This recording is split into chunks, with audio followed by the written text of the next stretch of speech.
Hello, I am just out here in the garden and I just wanted to talk about two cut flowers which I absolutely love for shaded areas. Now I've got two beds here and a couple of beds behind me as well that are dedicated to cut flowers, and throughout autumn and winter they are 90% shaded. So I've got a big wall next to me here, which is the neighbour's wall, and because the sun's low that time of year, it completely shades all of these beds from the sun. Hi, I'm Ellie and I'm an urban cut flower grower here in Taupo, New Zealand, which is gardening zone 9B if you're watching from the US. I love sharing tips about growing flowers in small spaces and the flowers that work best for me. I sell my bouquets through a little collection box that I've got at my front door, and I also sell wholesale as well. So this is the first bed and the second bed, and this is kind of one of my main growing spaces as well, so it is a total mess, but I have a row along the back, a middle row, and then a front row. And most of this area, as I said, is just completely shaded throughout autumn and winter, and as the sun gets a little bit higher over this wall into kind of mid to late spring and into summer, these beds get a touch more sun. I've actually just added a couple of new beds here for my dahlias and zinnias because this is more of a full sun area over here. Oh, there's a beautiful bee here. Because I'm working with these shaded areas for a big chunk of the year, I really wanted to experiment with flowers that are going to grow the best in these conditions. And the first one that I want to talk about is this Persian cress. I will show you some close-ups as well, but it's such a beautiful cut flower and it holds really well on the plant as well. And when I talk about a flower holding on the plant, I mean that when it blooms you don't have to cut it right away. It stays on the plant for quite a long time for you to harvest it. Now with Persian cress, you can cut it either in its flower stage or in its seed pod stage. So as a comparison, when a dahlia say blooms, you may have a couple of days to really cut that flower when it's at its best. So for me as a small space grower, if I don't have orders that day or it's a little bit quiet on the wholesale front, that flower is going to go to waste. Now when you've got a flower like Persian cress, I can cut this for weeks. It can stay as it is for weeks on the plant and I can really cut it as needed and it's still going to look beautiful. Now right here, this was my autumn sown cress and it's just starting to mature now into spring. This I think was my second sowing because I've already had one crop. I did have to move these two beds. They were a little bit further back from where I've got them now, so I had to move them and I tried to save as much of this cress as I could, and you can see that some of them transplanted really well and they are tall. So this is from an autumn sowing in a full shade area, and I've got a really nice stem length on them. With cress, it's really important that you net it. You can see here I didn't do a great job because of the transplant situation. And we've got some curly stems on the go. This one here, you can see all the flowers are kind of shooting off in this direction because it's been growing a little bit flat like that. So it's definitely a plant that needs staking, but it's such a great flower. It's so pretty. If you're into kind of whimsical flowers, kind of light and airy, and they just give that touch that you're never going to see in a supermarket store here in New Zealand, this is a really great cut flower and really great for shade. I have grown some in a little bit more of a sunny area, just in a bed across the way there, and the only difference I noticed was a difference in stem length. So you can see here it's super tall.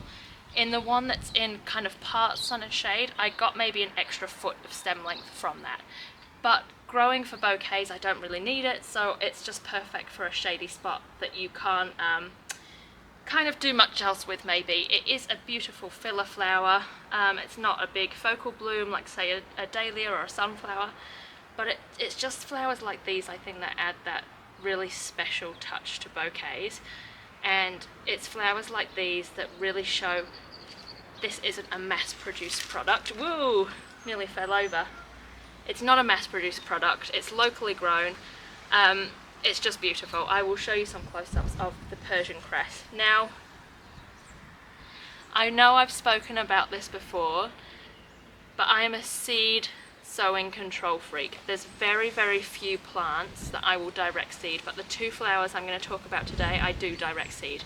So it's the Persian cress. I like to sow it in autumn when I have a period of rain coming. So if I notice rain and I look at the forecast and it's going to be raining for a week or so, that's when I get out and I direct sow my seed.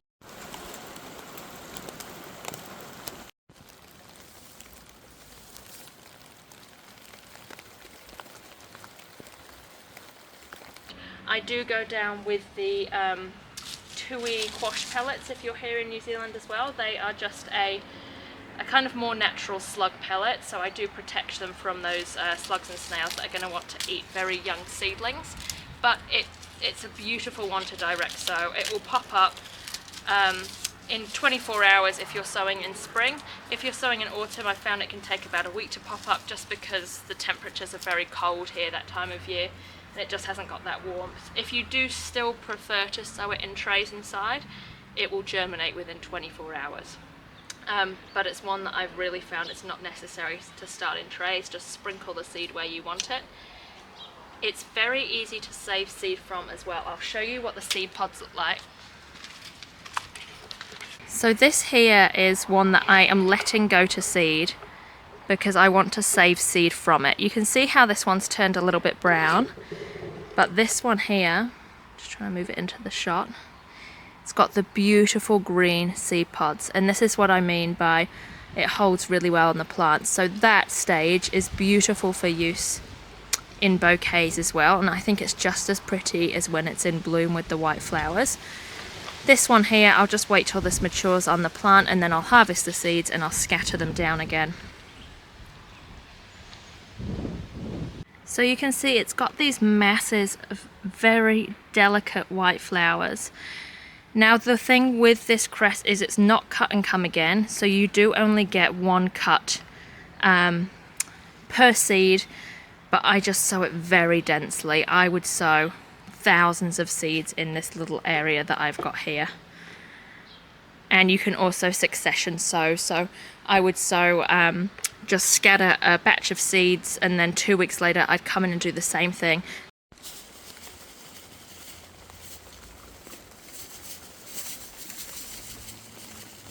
And then 2 weeks later I'd do it again, and it will grow very thickly, which is why the netting is very important, but it gives you a nice succession crop of it as well.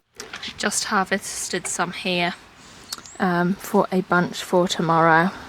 So this is the type of cut that I've got after I've stripped it. Try and zoom you out there. You can see it's just so delicate, and I'll show you what it looks like in a bouquet as well. I have a bunch here that I've just made, and I just put one stem of the Persian cress in here. It's a smaller bunch, but you can kind of spread out the branches, and you can see it just has that little twinkle. Not sure if it will show up on camera very well. One thing I will say, particularly about Persian cress, is that it really does need at least a 12-hour conditioning period in a bucket of cold, clean water. If you cut it and it starts to droop, it looks very dramatic, but it will perk up, but it really does need that rest. It's not one that you can kind of cut and get away with using straight away, so it does like that rest, similar to feverfew or matricaria. Mignonette is a little bit less temperamental, but again, as with all the flowers, if I can give it that 12-hour conditioning period, I will. The next flower I want to talk about is mignonette, and this is another one that I have in the same bed as the Persian cress, so it's in that full shade during the whole of autumn and winter, and then it does get a couple of hours sunlight when we move into spring. But it's a beautiful kind of spike flower. You can see here that it's got the really lovely white petals, the same as the Persian cress, but it is kind of a singular stem. Now with this one, again, it is really beautiful in its flower stage, but you can also harvest it when it is in its seed pod stage as well. Unlike Persian cress, you do get multiple stems from a sowing of this. So it kind of has branching stems, so you'll get a central one which is very tall, and then you have the side shoots, which I'll show you on a plant that I have in the bed behind me. It's a little bit more of a clearer example than the one here. But if I just cut some now, just strip the bottom leaves. It's really pretty. I'm hoping that's showing up on the camera. Really delicate looking again, and a beautiful kind of complement to the spring flowers that I have this time of year. So your poppies, your ranunculus, your tulips, flowers like that. So you can see down here the several different cuts that I've had from this plant. This is another side shoot that's coming off here, which is very tall. This spot does get a little bit more sun than the other one, so I've got just taller stems again, but I get multiple cuts from each mignonette plant. I'd say I get about at least 7 or 8 decent stems from one of these plants. Now again, similar to the Persian cress, it's always going to benefit from that cool period, so an autumn sowing is really great. You can get away with a spring sowing again that I found. I won't sow it into summer, it just gets too hot for it. But it is again very pretty and a very useful filler flower.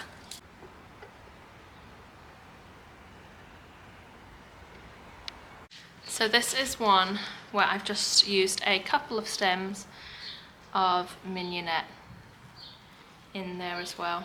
And I think it looks really pretty with the ranunculus. It just adds a little bit of greenery, even though these bunches are kind of very much flower focused. It just adds a little nice touch, I think. Thank you for watching. I know if you're a small space grower as well, we've really got to utilize every patch that we have available to us. So I found these two flowers really useful for filling some of those shady gaps where other flowers might not thrive.